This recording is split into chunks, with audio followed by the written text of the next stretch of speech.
eh, ada sebuah video yang mungkin bisa menjadi inspirasi buat kita semua, Bapak Ibu.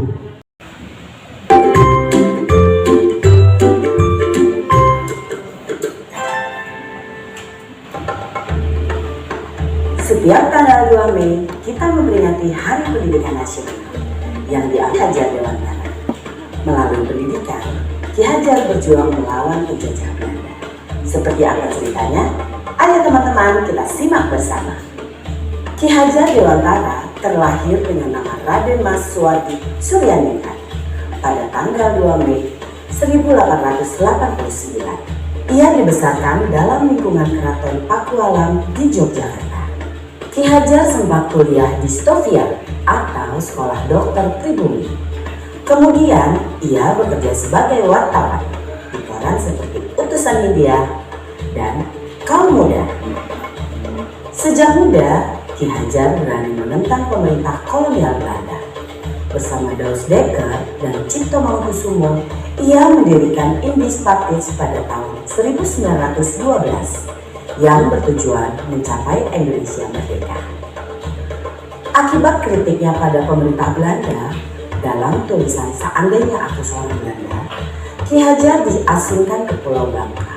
Daus Dekker dan Cipto Mangunkusumo membela sahabat mereka, sehingga akhirnya tiga serangkai ini diasingkan bersama-sama ke negeri Belanda.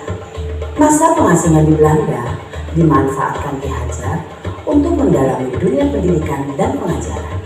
Pada tahun 1919, Ki Hajar kembali ke tanah air dan terus mengkritik pemerintahan kolonial Belanda lewat tulisan-tulisannya. Akibatnya, ia pun sering keluar masuk penjara. Tanggal 3 Juli 1922, Ki Hajar mendirikan lembaga pendidikan taman siswa di Yogyakarta. Sejak saat itu, Suwardi Suryaningrat memakai nama Ki Hajar Dewantara. Anak-anak dari semua kalangan, baik minat maupun rakyat biasa, bisa bersekolah di taman siswa. Perguruan ini memiliki semboyan Ing Ngarso Sungtulodo, Ing Madyo Mangunkarso, Tuturi Handayani. Artinya, di depan memberi contoh, di tengah membangun semangat, dan di belakang memberi dorongan. Prinsip ini berlaku untuk semua pamong atau guru dan murid di taman siswa. Setelah Indonesia merdeka, Presiden Soekarno mengangkat Ki Hajar sebagai Menteri Pendidikan pertama. Semboyan Tuturi Handayani pun hingga kini tetap dipakai dalam dunia pendidikan Indonesia. Bapak Ibu calon guru penggerak telah menyimak video profil sejarah Bapak Pendidikan Nasional kita Ki Hajar Dewantara. Pada kesempatan ini, izinkan saya untuk memaparkan refleksi saya terkait pemikiran Ki Hajar Dewantara untuk membuat kita lebih memahami impian besar beliau untuk membawa anak Indonesia mencapai kemerdekaan belajar. Ada dua hal yang ingin saya sampaikan di sini. Pertama, beliau berkata bahwa pendidikan adalah tempat persemaian benih-benih kebudayaan. Pada hal ini, Ki Hajar membuat sebuah koneksi dua hal yang tidak terpisahkan antara pendidikan dan kebudayaan. Dua hal ini adalah satu kesatuan.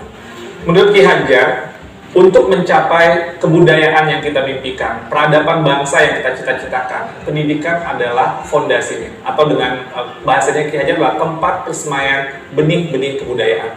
Dengan kata lain, pekerjaan yang kita lakukan di pendidikan bukan saja pekerjaan untuk anak bersekolah, ujian hasilnya baik, dan lain sebagainya, tapi adalah pekerjaan untuk menjemput kebudayaan yang kita cita-citakan. Dengan kata lain, ini adalah pekerjaan untuk membentuk peradaban. Jadi ini peran yang sangat penting antara pendidikan dan kebudayaan. Dua-duanya adalah satu ikatan yang tidak bisa dilepaskan.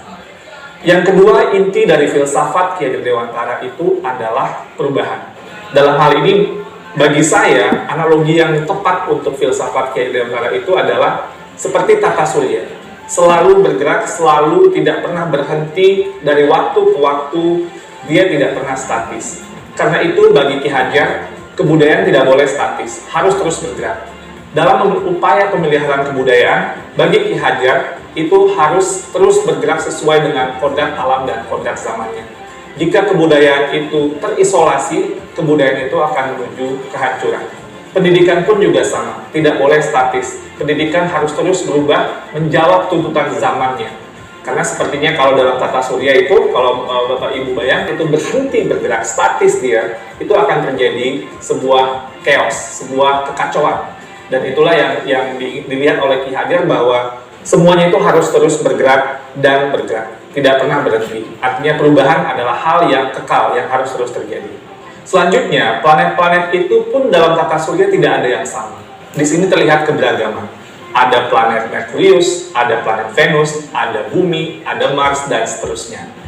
Dalam melihat planet-planet ini, inilah yang kita juga lihat dalam kebudayaan dan pendidikan. Dalam kebudayaan menurut Ki Hajar tidak ada yang sama. Ada kebudayaan yang mungkin seperti Mars, ada seperti Bumi gitu ya, tapi tidak bisa disamakan. Ketika kita melakukan pertukaran kebudayaan, itu bukan untuk menyamakan semuanya, tapi untuk menguatkan identitas dari masing-masing kebudayaan. Dan kebudayaan itu terus berputar dan terus berputar pada sumbu yang sama. Dan dalam filosofi Ki Hajar, sumbunya ini atau di mana semua planet itu bersumbu itu adalah nilai-nilai kemanusiaan. Dan ini yang menjadi hal yang esensi dari semua kebudayaan, dimanapun kebudayaan itu berada, baik itu kebudayaan di Indonesia yang beragam maupun kebudayaan dunia yang juga sangat beragam. Esensinya menurut Ki Hajar adalah nilai-nilai kemanusiaan. Pendidikan pun juga sama. Anak tidak pernah ada yang sama. Dua anak kembar itu tidak pernah sama persis, bahkan kembar siam sekalipun. Fitrah dari penciptaan dari Yang Maha Kuasa itu adalah keberagaman.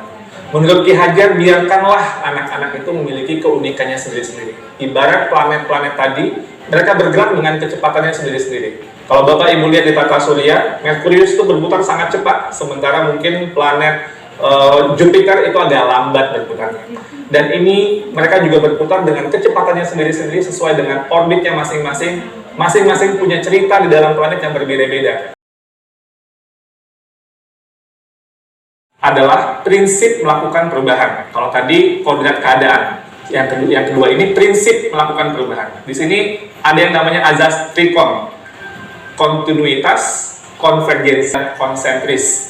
Dalam melakukan perubahan menurut Ki Hajar, kita harus melakukan sebuah dialog kritis dengan sejarah kita. Kita harus menjaga nilai utama dari masyarakat kita, harus berakar pada identitas utama dari sebuah masyarakat. Jadi walaupun perubahan itu menjawab kodrat zaman, tapi nilai esensi budaya masyarakat itu harus tetap dipegang. Tapi juga harus ada dialog kritis sehingga bisa terus berubah. Jadi kontinuitas ini bisa terjaga dengan baik. Yang kedua, harus konvergensi. Maksudnya apa? Perubahan-perubahan yang kita lakukan itu harus menuju pada suatu titik yang memperkuat nilai-nilai kemanusiaan. Jadi dalam konteks konvergensi ini, pendidikan itu harus memanusiakan dan memperkuat kemanusiaan kita. Yang ketiga, konsentris. Jadi walaupun menuju pada nilai-nilai yang sama gitu, sumbu yang sama, tapi kita tetap harus menghargai keragaman yang ada. Karena kalau konsentris itu ibarat planet tadi, dia berputar sesuai dengan sumbunya, sesuai dengan orbitnya, tidak bisa dicampur-campurkan. Pendidikan itu harus menghargai keunikan, karena itu juga pendidikan itu harus memerdekakan. Biarkanlah masing-masing berputar pada sumbunya, beredar sesuai dengan orbitnya. Menurut kata Ki Hajar, pendidik itu ibarat petani. Petani itu dia bercocok tanam, dia memiliki banyak sekali misalnya bibit. Ada bibit padi, ada bibit jagung, ada bibit kedelai. Yang padi, tumbuhkanlah dia sebagai padi. Jangan menumbuhkan padi itu berharap menjadi jagung. Tidak akan pernah menjadi seperti itu. Dan jangan pula memelihara jagung dengan ilmu memelihara padi, nggak jadi tumbuh kembangnya jagung itu. Jadi masing-masing itu sesuai dengan kodratnya, dan itulah keragaman yang dihadapi oleh para pendidik dalam konteks kehidupan sehari-hari. Saya kira cukup. Lalu yang ketiga, apa yang berubah? Yang berubah di sini peran.